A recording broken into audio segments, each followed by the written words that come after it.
Hey, if you want to get the always on display on your Realme 11 5G, you can do this by downloading the Movies Edge application from the Play Store. So it looks like this. You will have to get this application, Always On Edge Music Lightning, and you have to get it on your phone. And now when you download it, you will have to open this application and tap on this icon to draw over other apps. And from here, you will have to select your Movies Edge. So here it is, you have to click on it, then tap on the switcher, and now just go back. From here, you will have to go into the Always on Display. As you can see right here, we can find a lot of different presets. For example, I want to get maybe this one, so I have to click on it, and then I will have to click Apply. Now when I go back, I can find this settings, and from here I can find the Always on Display.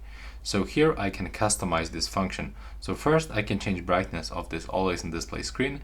I can also set Always on Display timeout. I can recommend you to set for never. And there's also other options. Now when I lock my phone, I will find the Always on Display on my screen. And that's how we can do this on the Realme 11 5G. That's how we can get the Always on Display on this phone. Right now, please subscribe to my channel and see you in the next one.